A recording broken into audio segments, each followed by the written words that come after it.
अपनी जनता पार्टी के राष्ट्रीय अध्यक्ष स्वामी प्रसाद मौर्य ने योगी सरकार को मंदिर, मस्जिद, हिंदू, मुस्लिम और औरंगजेब में उलझी हुई बताया।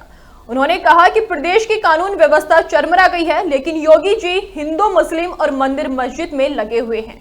रायबरेली जिले के गदागंज थाना क्षेत्र के गोविंदपुर माधव में सम्यक समाज सेवा समिति ने सामूहिक विवाह का आयोजन किया है, जिसमें 10 गरीब कन्याओं का विवाह रीति रिवाजों के साथ संपन्न कराया गया।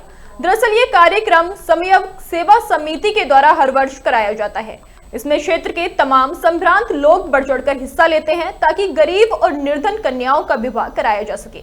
समिति के अध्यक्ष शिव नारायण मौर्य ने कहा कि इस कार्यक्रम में स्वामी प्रसाद जी को भी निमंत्रण दिया गया था। वहीं स्वामी प्रसाद मौर्य इसी कार्यक्रम में शामिल होने रायबरेली पहुंचे थे।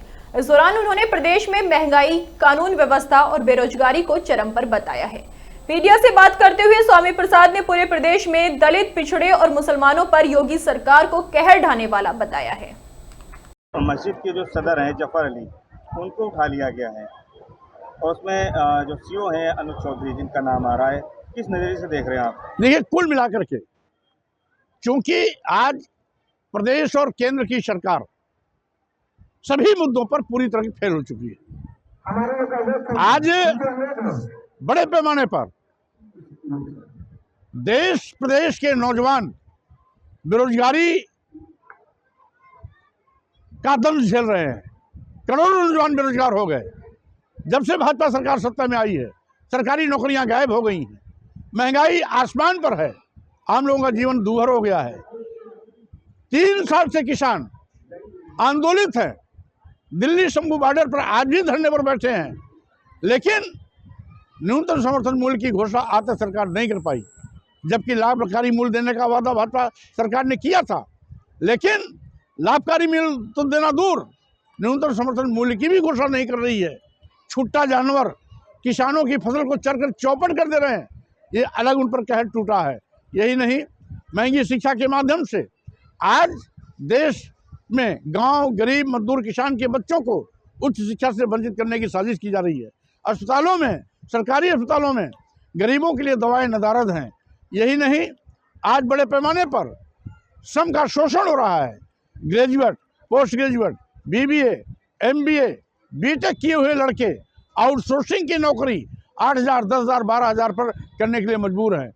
अब सरकार को नहीं दिखाई पड़ता कि 8, 10,000, 12,000 रुपया पाने वाला नौजवान क्या खाएगा, क्या बचाएगा, अपने बच्चों को कपड़ा कहाँ से लाएगा, पढ़ाई कहाँ से कराएगा, माता पिता की तीमारदारी कहाँ से करेगा। सरकार को शायद इसका संज्ञान नहीं है।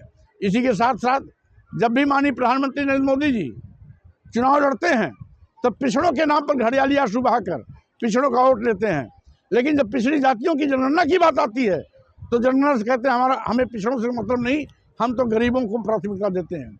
लेकिन लिटरल एंट्री के नाम पर 340 आईएएस बनते हैं, तो उसमें एक भी गरीब नहीं, एक भी दलित नहीं, एक भी आदिवासी नहीं, एक भी बैकवर्ड नहीं, एक भी अल्पसंख्यक नहीं।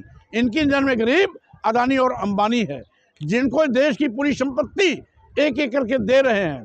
देश के सभी बंदरगाह, एयरपोर्ट, एयर इंडिया, सभी रेलवे स्टेशन, कई दर्जन ट्रेनें, LIC जैसी बड़ी संस्था जिसमें नौजवानों को कभी सरकारी नौकरियां मिलने की उम्मीदें थीं, उनका भी गला घोट रहे हैं। और ये सारे के सारे लाभ के सरकारी संस्थान जो जनता के खून पसीने से बने हुए हैं, उनको अदानी और अंबानी के हाथों में बेच करके यह देश को कमज़ोर करना चाहते हैं। आज